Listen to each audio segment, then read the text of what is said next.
Baik, kita langsung mulai saja seperti biasa, nggak usah basa-basi opening terlalu banyak omong kosong, to the point aja biar cepat. Ini ada banyak sekali pertanyaan dan keluhan dari teman-teman kita yang sampai saat ini masih overdosis juga terhadap pestisida, ya. Sampai tadi pagi masih banyak yang mengalami overdosis ulah pestisida. Nah, dalam hal ini fungisida paling banyak ya. Kenapa bisa itu terjadi, Pak? Dosis sudah sesuai dengan takaran. Ya, dosis sudah sesuai ini. Jadi sudah baca. Bayangkan teman-teman ya, yang sudah baca dan sudah sesuai dengan kemasan label pestisida, itu saja masih overdosis. Apalagi Anda yang tidak membaca, asal campur.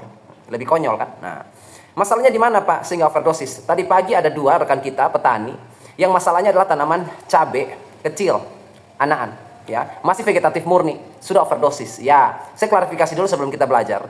Tanaman kecil, apa saja itu, berbeda dengan tanaman dewasa atau tanaman remaja. Berbeda imunnya, metabolismenya, daya tahannya, beda. Apalagi kalau kita kaitkan dengan residu bahan kimia. Berbeda, ya. Kenapa? Minyak rambut bayi beda, parfum bayi beda, ya. Bedak, lotion, sabun, sampo dari balita itu beda dengan orang dewasa. Nggak bisa kita pakai sabun orang dewasa ke anak kecil, nggak bisa. Kenapa? Karena kulit mereka lebih rentan, lebih sensitif. Sama dengan tanaman maupun hewan. Jadi kasus seperti itu tentu saja wajar. Nah, jadi perlu dibedakan ya. Tidak bisa disapu rata tanaman kecil, tanaman besar memiliki kemampuan dan ketahanan yang sama. Poin pertama, saya mencatat poin-poin permasalahan Bapak Ibu semua. Ada masalah di Bapak Ibu semua, bukan di pestisida. Pestisida itu cuma berapa puluh persen saja masalahnya. Yang pertama, takaran atau dosis dengan harapan ya bisa lebih mempercepat membunuh. Nah, ini kan inisiatif kita sendiri kan. Rata-rata kita sampel dengan dosis sesuai dengan takaran, tetapi apa yang terjadi? Hama tidak 100% teratasi. Akhirnya di penyemprotan kedua kita naikin dosisnya. Dengan alih-alih nanti hama bisa mati. Tetapi Bapak Ibu harus ingat, yang Bapak Ibu semprot ini hama, insek atau ulat yang menempel pada tanaman. Otomatis hama mendapatkan dampaknya, yaitu kematian. Tanaman pun menghadapi dampak residu kimia. Itu harus dipikirkan. Jangan hanya kita naikin dosis, berharap nanti bisa 100% mati hamanya, tetapi tidak memperhatikan si tanaman. Yang dalam hal ini adalah inang atau wadah tempat si hama itu hinggap. Akhirnya kita naikin dosisnya sendiri. Siapa yang salah? Pabrik, pestisida atau Anda? Ya Anda. Itu kan jawabannya. Jadi sesuaikan dengan dosisnya saja. Tidak bisa kita sulap semuanya sesuai dengan mau kita, ya. Bertahap seperti itu ya. Makanya penyemprotan itu dilakukan beberapa kali, ya. Itu yang pertama dicatat. Kalaupun nanti penyemprotan dari 100% hama yang menyerang tanaman kita atau pertanian kita, hanya 80% yang mati, sisanya 20%, maka itu akan disemprot di tahap berikutnya. Seperti itu ya. Tidak bisa kita sekali semprot mati semua. Yang ada tanaman juga ikut mati. Poin kedua, dicatat itu ya poin-poinnya ya. Alat penyemprotan yang tidak dikalibrasi, ya, nozzle dan lain sebagainya. Kita tidak beli alat semprot, sprayer, kita tidak kalibrasi dulu. Ini kecepatannya berapa, biasanya berapa, kita tidak hitung. Sehingga pada saat kita melakukan aplikasi penyemprotan pestisida, dalam hal ini insektisida, ada area-area tertentu atau tempat-tempat tanaman tertentu yang banyak mendapatkan penyemprotan. Sedangkan yang lain sedikit. Yang banyak inilah yang berpotensi akan overdosis. Seperti itu ya, jadi perlu kalibrasi alat penyemprotan. Itu harus ya.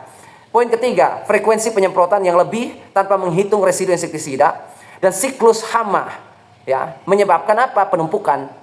Ya, kita harus tahu ya, saya bilang tadi di poin pertama, siklus hama ini seperti apa ya. Dia hama yang menyerang seperti tungau, trips, aphids, kutu kebul dan lain sebagainya, ulat pemakan daun, lalat buah. Kita tahu siklusnya dulu, pelajari dulu insek ini seperti apa siklusnya ya.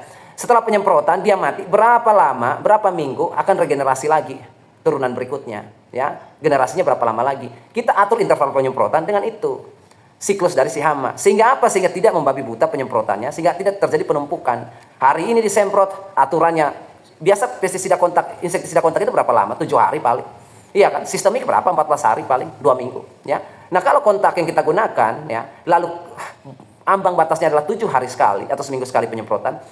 Karena kita tidak mengetahui siklus dari dia berkembang biak si hama ini. Akhirnya 3 hari setelah itu kita lakukan penyemprotan lagi. Penumpukanlah terjadi di situ, baik di daun, ya, di batang tanaman maupun di perakaran. Hasil apa yang terjadi? Penumpukan residu kimia membuat akar stres, akar rusak, akar terganggu, metabolisme segala macam akan terganggu dan dia stres. Akhirnya terjadi kematian pada tanaman. Nah, harus tahu siklus ya pada hama. Kenali dulu hamanya, jangan asal kita semprot-semprot aja. Oh, ini untuk kutu kebul, oh ini untuk tungau, trips. Ya, cocok bahannya kita hajar aja. Nggak bisa, kita tahu siklus targetnya ya. Itu ketiga. Keempat, insektisida palsu. Ya, insektisida palsu nggak ada lagi penjelasan. Kalau sudah palsu ya pasti residunya berbahaya. Karena pencampuran itu yang dilakukan oplosan. Mana lagi ada kajian atau pertimbangan terhadap keselamatan tanaman? Tidak ada lagi. Bahkan bukan keselamatan tanaman, keselamatan Anda sebagai petani yang menggunakannya juga tidak dijamin.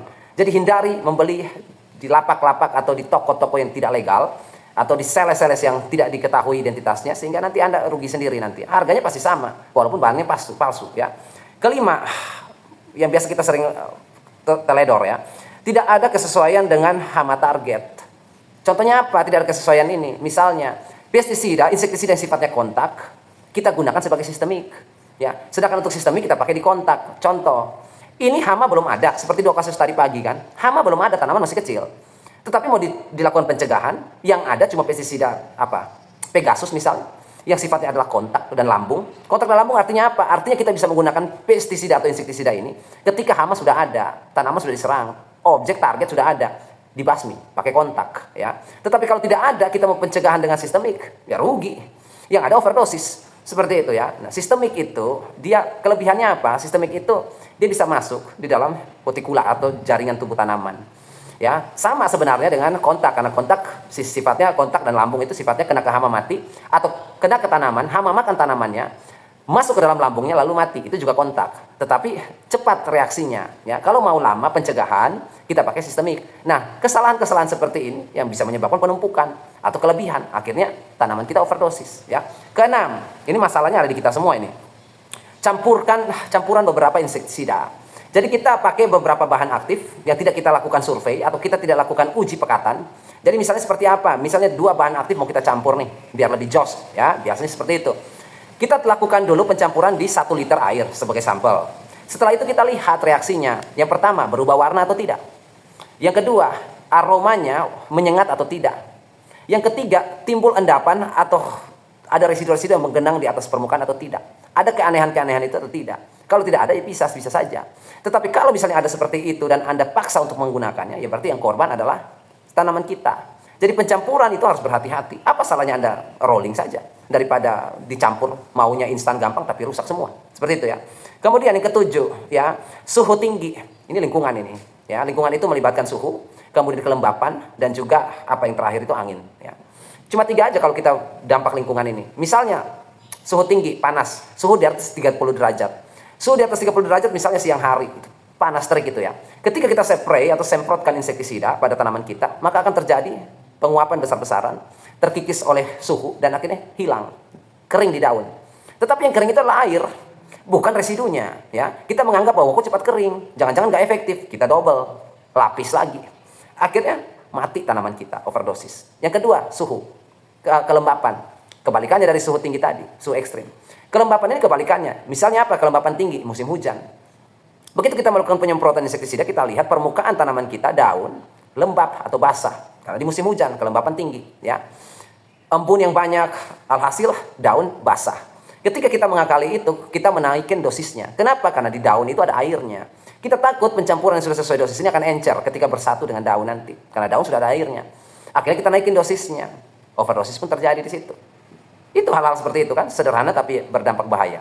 Kemudian yang ketiga, angin. Pada saat kita penyemprotan, sprayer insektisida, kita tidak menghitung itu, akhirnya kita pergi ke lokasi dan ternyata angin kencang. Insektisida sudah dicampur, mau nggak mau harus disemprot. Angin seperti itu, akhirnya penyemprotan kita itu tidak merata, tertiup angin. Ya, akhirnya yang kita lakukan adalah penyemprotan kembali. Kita tidak melihat lagi mana yang kena dan mana yang tidak, kita ulangi lagi sekali lagi. Seperti itu ya. Jadi kalau anginnya misalnya tidak mendukung pekerjaan kita, tidak usah dilakukan dulu. Kalau misalnya suhu terlalu tinggi, tidak usah dilakukan penyemprotan dulu. Kalau misalnya kelembapan terlalu tinggi, tidak usah dilakukan penyemprotan dulu. Ya. Jadi itu poin-poin yang krusial, yang seringkali ulahnya adalah kita sendiri. Seperti itu ya. Jadi lebih bijak menggunakan dan mengaplikasikan pestisida agar hal-hal seperti ini tidak terjadi. Ya. Saya yakin Bapak Ibu sudah mencatat dan mengingat poin-poin tadi. Ya, seperti itu ya. Sehingga nanti tidak terjadi hal-hal yang seperti Bapak Ibu tanyakan dari kemarin-kemarin sampai hari ini. Overdosis terus. Seperti itu ya. Nah, kalau Bapak Ibu mau ya, kita pakai saja apa Pak? Yang sifatnya sistemik ya, yang tahannya itu bisa 17 hari, 14-17 hari, 1 bulan bisa semprot cuma 2 kali saja. Yang lama daya tahannya dan kalau menurut Bapak dia paling bagus lah. Ya, bukan menurut saya sebenarnya. Ini dari survei dari Sabang sampai Merauke. Petani itu biasanya kalau sudah kapok dengan pestisida insektisida itu, yang mereka pakai itu Gracias 103 EC itu. Saya juga pakai itu. Ya. Gracias 103 EC, nah produknya seperti ini. Gracia ini Bapak Ibu dia sifatnya sistemik, ya, tapi sistemiknya translaminar. Jadi bukan cuma masuk, tetapi dia menetap di dalam tubuh tanaman. Seperti itu ya. Nah spesialnya apa dari Gracia ini? Spesialnya dia ini dua target. Jadi yang kutu dia bunuh, ya, ulat pun dia bunuh. Insektisida itu harus berhati-hati Bapak Ibu ya. Tidak bisa yang namanya insektisida semuanya Bapak Ibu sapu rata. Ada dua golongan. Jadi insektisida itu ada dua target. Target ulat kah? Ya, target kutu kah?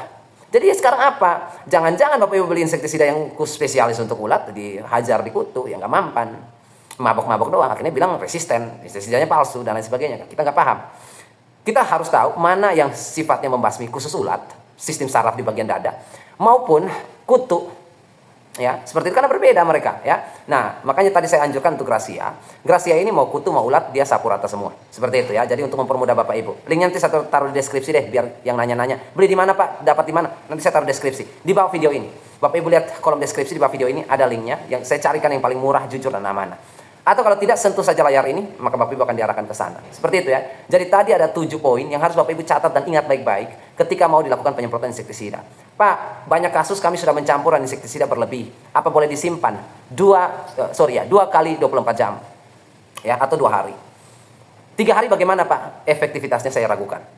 Ya, jadi kalau pencampuran pestisida berlebih mau diaplikasikan lagi ya, 2 hari paling lambat penyimpanan di tempat yang suhu ruang ya tidak panas atau tidak terlalu menyengat udaranya ya. Simpan di tempat-tempat tertutup rapat dan suhu ruang atau suhu stabil ya. Tapi 2 hari harus dilakukan. Nah, saya kategorikan masuk, saya tambahkan ya poin 8. Tadi kita belajar sampai 7. Saya tambahkan 8. Biasanya kalau kita mencampuran lebih, nah ini paling sering nih. Pasti semua rata-rata hampir begitu.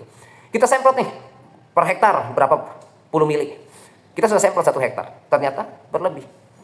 Dibuang ya sayang, akhirnya didouble lagi. Iya kan, daripada dibuang masih banyak cadangannya, lebih baik kita semprot lagi. Nah, akhirnya overdosis. Nah, itu poin ke-8, kebiasaan-kebiasaan kita. Jadi hindari kebiasaan-kebiasaan itu karena itu yang mencelakai tanaman kita sendiri, ya. Sampai jumpa di pelajaran selanjutnya, diskusi kita selanjutnya dan masih banyak materi-materi pertanyaan yang lain. Kita akan masuk di sana beberapa hari ini.